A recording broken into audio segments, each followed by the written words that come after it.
Bismillahirrahmanirrahim. Assalamualaikum warahmatullahi wabarakatuh. Hai teman-teman semua di seluruh Indonesia, saya Didi Mulato. Hari ini saya ingin membagikan kepada teman-teman semua tentang bagaimana memulai sebuah bisnis. Banyak orang yang sering kali saya ketemu ketika mereka mau memulai bisnis, mereka mempertanyakan bagaimana saya mau memulai bisnis, saya tidak punya modal. Padahal saya sudah membuktikan sendiri bagaimana semua bisnis saya mulai tanpa modal. Benar-benar zero, bukan nyaris, tetapi benar-benar tanpa modal. Apa yang saya lakukan, dan banyak sekali ide-ide yang teman-teman bisa dapatkan ketika teman-teman benar-benar memahami. Kunci nomor satu adalah, Anda harus punya banyak pengetahuan dulu. Ketika Anda punya banyak pengetahuan, maka segala sesuatu akan menjadi lebih mudah. Kenapa banyak orang bingung memulai bisnis dan selalu mengatakan modalnya aku nggak punya modal, aku nggak punya bakat. Padahal teman-teman, Anda bisa memulai sesuatu yang sederhana tanpa modal. Yang penting mindsetnya adalah Anda membangun bisnis dulu. Kalau berbicara tentang saya teman-teman, dulu saya punya toko komputer cukup besar. Bagaimana saya bisa memulai tanpa modal? Satu teman-teman, dulu saya mulai dari servis komputer door to door. Saya dulu servis komputer door to door. Jadi ketika waktu itu berangkat, tadinya saya sebagai seorang guru teman-teman. Kemudian murid saya guru komputer teman-teman. Ketika saya sudah, artinya Anda harus memiliki skill ya. Skillnya tergantung Anda gitu ya. Tapi Anda lihat momentumnya seperti apa. Oke, waktu itu saya jadi guru komputer di satu sekolahan swasta di Kota Palangkaraya. Kemudian waktu itu ada murid saya mengatakan seperti ini, Pak, komputer saya di rumah kok tampilannya beda sama komputer yang di sekolahan. Terus nggak bisa begini, nggak bisa begitu gitu kan. Langsung saya spontan saya tanya, rumah kamu di mana? Kemudian dia jawab rumahnya. Kemudian selesai saya ngajar siang, sore saya main ke rumahnya, sampai di rumahnya, kemudian saya betulin komputernya. Kemudian pulang saya dapat uang saku dari ibunya gitu kan, uang bensin katanya, Om ini untuk uang bensin gitu ya. Waktu itu dikasih 25.000. Sementara gaji saya satu bulan waktu itu 120.000. Satu bulan 120.000. Terus kemudian saya dapat uang lelah sekali saya servis komputer dapat 25.000. Terus kemudian berangkat dari si ibu tadi yang mereka merasa senang dengan pelayanan saya. Kemudian saya layanin bukan hanya terhadap saya cuma betulin itunya saja, tetapi tidak. Saya juga waktu itu saya berikan tambahan di mana saya ajarkan ini, saya ajarkan ini, tak install ini sekalian, tak betulin sekalian. Jadi yang mereka tidak minta saya kasih. Jadi benar-benar berikan sesuatu yang lebih di luar dari ekspektasi seseorang. Ketika seseorang itu merasa senang dengan apa yang kita berikan, maka waktu itu saya langsung dapat referensi. Om, manggil saya Om. Membahasakan kepada anaknya gitu kan, Om, ini adikku komputernya rusak juga, barusan tak telepon, minta tolong dibetulin juga ya Om, rumahnya di jalan ini, nomor ini gitu kan, nanti kesana bilang aja dari ini gitu ya. Udah, akhirnya saya datang lagi ke rumah adiknya yang tadi saya betulin komputernya tadi. Saya datang sampai sana saya betulin lagi. Kemudian saya selesaikan kurang lebih yang 45 menit waktu itu. Terus kemudian pulang saya dapat uang saku lagi. Terus kemudian besoknya saya dapat memo dari papanya si anak yang tak betulin tadi. Anak yang tak betulin komputernya di rumah tadi. Saya diminta untuk datang ke kantornya. Oke, Mas Didi, tolong besok datang ke kantor saya di kantor gubernur lantai 2, ruangan ini begitu ya. Terus kemudian ternyata beliau adalah salah satu pejabat di sana gitu ya. Terus kemudian saya betulin komputernya, selesai saya dikasih uang saku lagi 25.000 waktu itu saya ingat. Terus kemudian selesai saya betulin di ruangan si bos tadi, akhirnya keluar dan saya langsung ketemu di luar, langsung ditemuin lagi sama stafnya.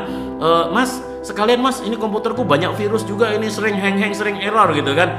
Oke, udah betulin lagi di situ, nongkrong lagi di situ sambil ngobrol-ngobrol lagi. Terus kemudian udah selesai lagi, kasih uang saku lagi 25.000. Terus kemudian mau pulang, Om, besok ke rumah ya. Komputerku di rumah tuh untuk anak-anak juga sering ada masalah tuh, betulin sekalian deh biar sekalian ya, rumahku di jalan ini, nomor ini gitu ya. Sorry nggak apa-apa, saya jam 4 sudah di rumah. Ya udah, besok saya datang ke rumahnya lagi dan seterusnya teman-teman. Akhirnya sampai di rumahnya. Terus kemudian sampai di rumah saya ketemu dengan bapaknya tadi, kemudian ketemu istrinya. Saya mau pulang, istrinya ngomong lagi, Om besok ke kantor ya, kantor saya di dinas ini gitu, sekalian tuh di kantor tuh rusak semua tuh komputernya, nanti betulin sekalian gitu.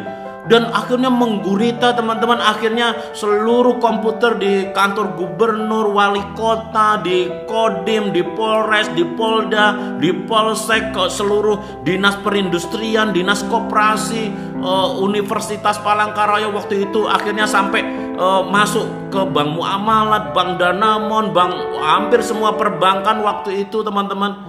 Dan akhirnya saya dikenal banyak orang. Oh, kalau mau servis komputer sama Didi aja. Berangkat dari you must do the best. Apa modalnya?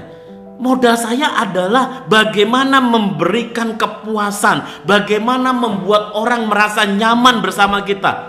Bagaimana orang nyaman dengan saya? Yes, saya betulkan di tempat teman-teman. Sehingga orang sangat percaya dengan kita. Dan ternyata aset terbesar saya sampai hari ini adalah good value, nama baik. Ketika kita sudah punya nama baik, maka nama baik itu akan membuat kita semakin luar biasa. Terus waktu itu akhirnya berlanjut lagi teman-teman. Lanjut apa? Mas, ini yang rusak tolong dibeliin sekalian deh. Waktu itu misalkan contoh saya betulin komputer ternyata harddisknya rusak. Begitu harddisknya rusak, saya bilang, Pak, saya nggak punya uang untuk beli harddisk, Pak. Ini kalau beli di sini harganya sekian, Pak. Tapi kalau saya beliin di Surabaya, nunggu 4-5 hari, tapi bisa lebih murah 200-300 ribu gitu, Pak. Itu sudah termasuk ongkos kirim. Ya udah beliin aja Surabaya. Tapi saya nggak punya modal, Pak, untuk beli ke Surabaya, Pak. Kalau boleh saya minta uangnya di depan gitu kan. Oh ya, berapa? Kasih. Kenapa? Karena mereka udah langganan dengan saya. Komputer di kantor saya yang betulin, di rumahnya saya dibenerin. Saya sudah sering bolak-balik ke situ. Akhirnya nama baik itulah yang saya milikin teman-teman. Sampai suatu ketika waktu itu saya lagi bincang santai di rumah sakit Doris Silvanus di Palangkaraya. Saya lagi di masjid, di musola di rumah sakit. Terus kemudian ngobrol-ngobrol sama pemuda masjid di sana begitu ya. Terus kemudian ngobrol-ngobrol begitu, kemudian ada salah satu dokter mengatakan, teman-teman, itu kalau perpustakaan di masjid itu dikasih komputer, kayaknya banyak orang yang senang ke perpustakaan nanti ya, bisa main-main, bisa baca-baca, bisa browsing-browsing gitu kan. Iya tuh bagus juga, Pak, bisa untuk ini. Ya udah, coba cari info. Terus teman saya ngomong begini, itu Pak, Didi itu kerjaannya betulin komputer, itu bisa kok bantuin cari komputer. Iya Dek, panggil saya begitu kan beliau kan gitu kan. Iya Dek, bisa betul Dek. Iya Pak, tapi kalau beli di sini mahal Pak. Waktu itu selisihnya bisa 1 juta lebih selisih dengan harga di Surabaya. Kalau Bapak mau, saya ambilkan di Surabaya. Tapi di Surabaya ini kalau memang mau lebih murah lagi Pak, saya bisa ambilkan, saya ada kenalan Pak. Tapi untuk ke sana paling enggak kita beli minimal 4 atau 5 unit Pak, biar nyucuk gitu loh ongkosnya gitu Pak. Oh ya sudah, berapa harganya? Oh kalau di sini berapa? Cariin kan di koran waktu itu. Nih di sini sekian Pak. Di Surabaya sampai ke sini Pak bisa hemat 1 juta. Oh ya sudah, berarti minimal 4 orang ya. Oke sebentar, tunggu. Langsung beliau teleponin teman-temannya dokter tuh. Pak Budi. Sekarang beliau menjadi direktur rumah sakit ya. Pak Budi, ini pemuda masjid nih, bisa beli komputer nih murah Surabaya cuman harga sekian. Waktu itu kalau nggak salah harganya 1,5 juta ya waktu itu teman-teman ya, harga tahun 15 tahun yang lalu 1,5 juta. Budi kamu beli nggak? Kalau mau tak beliin dulu nih, tak talangin dulu, nanti kalau datang bayarin. Oh ya itu saya beli itu. Oh terus kemudian telepon lagi dokter yang lain lagi. Jadi hampir semua dokter spesialis diteleponin sama beliau, karena beliau juga salah satu pejabat di rumah sakit itu. Akhirnya semua percaya semua. Akhirnya saya waktu itu dapat 5 unit orderan. Oke, nah akhirnya saya dikasih uang waktu itu 6 juta ya kalau nggak salah begitu ya, 6 juta. Terus ternyata begitu saya berangkat ke Surabaya, saya berangkat sendiri naik kapal laut teman-teman dari uang tadi. Kemudian saya pulang sampai sana, saya katakan sama distributor, Pak, saya mau bikin toko komputer di Palangkaraya. Nih, untuk pertama saya beli dulu 5 unit. Dan teman-teman ternyata uang 6 juta tadi saya beli dapat 6 unit. Akhirnya saya bawa pulang sendiri teman-teman. Saya naik kapal, waktu itu saya bawa komputer. Ya udah saya awasin, saya jaga sendiri. Kemudian hemat, akhirnya sampai di Palangkaraya saya pulang. Kemudian saya bagikan komputer tadi. Kemudian saya udah terima pembayaran full. Dan alhamdulillah akhirnya sisa 1 unit teman-teman itu menjadi aset saya. Dan alhamdulillah akhirnya berangkat dari situ hampir semua dokter di Kalimantan Tengah itu teman-teman itu beli komputer ke saya. Hampir semua pejabat beli komputer ke saya. Akhirnya saya dipercaya untuk pengadaan komputer di satu dinas. Akhirnya akhirnya 2 dinas, 3 dinas, akhirnya saya dipercaya untuk pengadaan komputer ketika waktu itu pemekaran Kalimantan Tengah 13 kabupaten itu semua komputer di semua kabupaten. Jadi para bupati, para kepala dinas di Kalimantan Tengah itu boleh dibilang komputernya dari saya semua, teman-teman. Ya, karena waktu itu saya yang ditunjuk untuk mengadakan, tapi saya bukan pengadaan yang ikut lelang-lelang itu, saya nggak suka karena memang jiwa saya bisnis aja. Jadi saya yang ngurusin fisiknya. Berangkat dari situ teman-teman, akhirnya dalam waktu 4 tahun teman-teman, toko komputer saya menjadi toko komputer terbesar di Kalimantan Tengah. Didik yang umur 23 tahun waktu itu hanya punya penghasilan sekitar 40 sampai 120 ribu satu bulan, teman-teman. 4 tahun kemudian tiba-tiba saya punya penghasilan lebih dari 200 juta per bulan. Sama sekali tanpa modal. Sama sekali. Saya ada hutang di bank waktu itu, tetapi bukan untuk modal bisnis. Saya pengen ada tanah di sana dibeli, ada rumah di sana dibeli. Akhirnya sekarang saya sudah melupakan juga hutang di bank, karena ternyata sekarang saya bisa beli apa-apa tanpa hutang di bank. Tapi saya dulu hutang di bank bukan untuk modal, catat. Akhirnya waktu itu saya punya uang, saya sewa tempat. Saya punya uang sudah, jadi saya sewa tempat di ruko pinggir jalan. Itu sudah dalam kondisi saya sudah punya uang dari hasil bisnis saya. Jadi kalau Anda bilang hari ini bahwa bisnis butuh modal, ini hanya karena Anda kurang piknik. Banyak bisnis-bisnis yang Anda bisa lakukan tanpa modal. Anda hari ini misalkan Anda pengen bisnis tanpa modal, Anda bisa bantuin orang tuh jualan mobil. Anda punya teman, dia sales mobil, Anda ngomong begini, bro, mobilnya lo gue bantuin jualin deh, ntar gue kasih komisi berapa, udah selesai. Ada teman rumah dijual, ada teman jualan rumah, Anda bisa fotoin rumahnya, terus kemudian Anda bantuin jualan dia. Ada teman jualan produk herbal misalkan, Anda bantu jualan dia. Nggak butuh modal. Yang bilang butuh modal itu karena Anda kurang piknik. Ketika Anda benar-benar punya pengalaman dan Anda punya kemampuan menjual, wah berarti harus punya kemampuan menjual, Pak. Iya, kemampuan menjual gampang sekali, teman-teman. Yang penting Anda mau menawarkan, selesai kok. Jualan itu gampang kok. Siapa bilang jualan susah? Saya dulu, teman-teman, kenapa saya punya jiwa jualan sampai dengan sekarang, teman-teman. Saya mulai dari ketika saya kecil, teman-teman. Dulu ya teman-teman ya, saya minta maaf saya ngomongin apa adanya. Boleh dicek dengan tetangga saya, dengan sahabat saya. Waktu kecil SD SMP, teman-teman, setiap hari saya jualan es lilin keliling. Saya jualan es keliling, es lilin dari desa ke desa waktu itu. Saya tinggal di Sukoharjo, Jawa Tengah. Setiap hari saya bawa 1 termos, 2 termos, habis balik lagi, teman-teman. Itu saya lakukan setiap hari. Kalau saya pengen besok bisa jajan waktu sekolah. Waktu SMA saya jualan telur. Saya jualan telur bebek. Waktu saya SMA saya mulai terima pengetikan. Dari hasil saya jualan telur bebek, akhirnya saya beli mesin ketik. Waktu itu saya terima jasa pengetikan. Sekolah saya, tapi sore saya pengetikan sampai malam. Saya jago ngetik, cepet banget, teman-teman.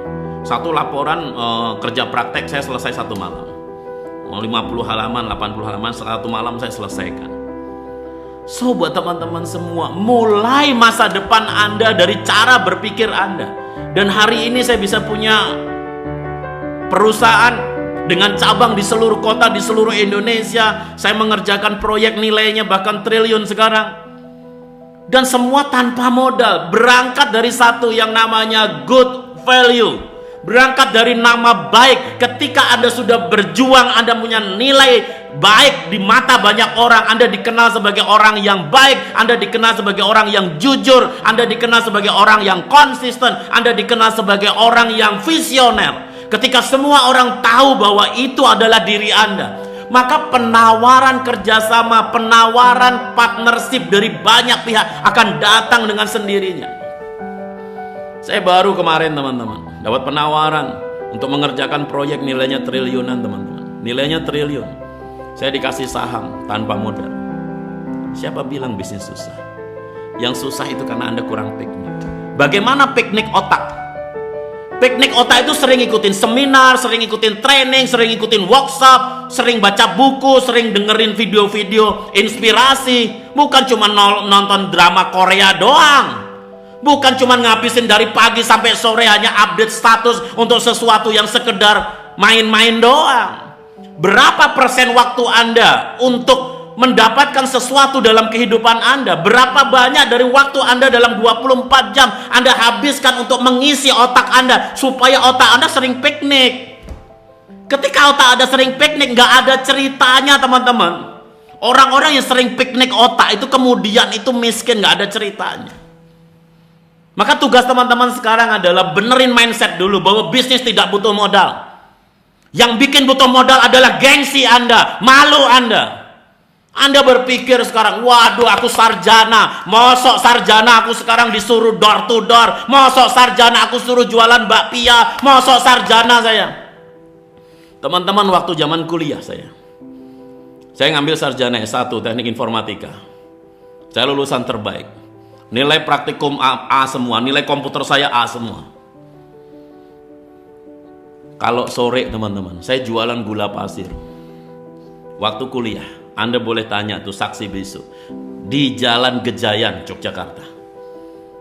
Saya kalau pagi belanja gula di Pasar Beringharjo, kemudian saya bungkusin, kemudian kalau malam sore mulai jam 4 saya antar tuh ke warung-warung angkringan. Saya ngomong sama bapaknya, Pak, boleh minta bantu ya Pak, nanti kalau gulanya habis saya anterin.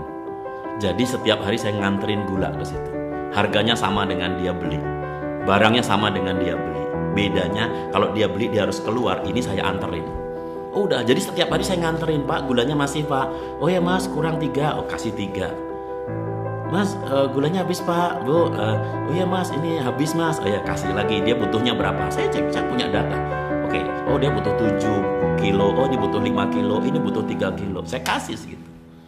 Akhirnya apa teman-teman? Setiap hari saya habis 1 kintal. Setiap hari saya habis 1 kintal. Ya saya beli. Waktu itu saya dapat beasiswa. Oke. So buat teman-teman semua, betulin mindset Anda bahwa bisnis tidak butuh modal. Siapa bilang? Saya hari ini dipercaya mengerjakan proyek triliunan tanpa modal. Berangkat dari apa? Saya punya good value dan saya punya ide. Kenapa saya punya ide? Karena sering piknik. Pikniknya bukan piknik badan, tapi piknik otak. Maka mulai sekarang, kalau Anda pengen punya bisnis tanpa modal, maka bikin otak Anda kaya dulu. Bagaimana otak Anda kaya? Anda harus sering ikutin workshop, Anda ikut seminar, ikutin training, ikutin pelatihan. Saya kasih tahu ya, dulu Nokia besar, dulu BlackBerry besar, sekarang mana? Sekarang mana? Yahoo Messenger yang dulu besar, sekarang mana? Mereka tertindas oleh perubahan. Jadi apapun yang terjadi dengan diri Anda, mungkin Anda sekarang merasa bisnis Anda besar, mungkin Anda merasa sekarang bisnis Anda luar biasa. Saya kasih tahu, Nokia yang dulu besar aja sekarang kemana? BlackBerry yang dulu gede banget sekarang kemana? Jadi jangan sombong dengan bisnis Anda. Bisnis Anda bisa mati kapan saja kalau Anda tidak peka merespon perubahan. Maka kuncinya bagaimana Anda bisa terus merespon perubahan? Pastikan Anda terus belajar, terus belajar, terus belajar. Bangun good value Anda. Buat semua orang tahu bahwa Anda adalah orang yang baik, Anda orang jujur, orang yang disiplin, orang yang visioner, orang yang punya integritas, orang yang benar-benar punya tanggung jawab terhadap apa yang kita lakukan. Ketika semua orang tahu tentang apa yang Anda lakukan, maka kerjasama akan datang dengan sendiri tanpa Anda harus minta. Kalau Anda merasa video ini bermanfaat, bagikan video ini. Buat semua orang menjadi jauh lebih baik. Buat semua orang menjadi seorang yang tangguh, visioner, dan mampu membangun bisnis tanpa modal. Sampai jumpa di puncak kesuksesan. Saya tunggu cerita sukses Anda. Saya Didi Mulato. Selamat pagi dan salam dahsyat. Assalamualaikum warahmatullahi wabarakatuh.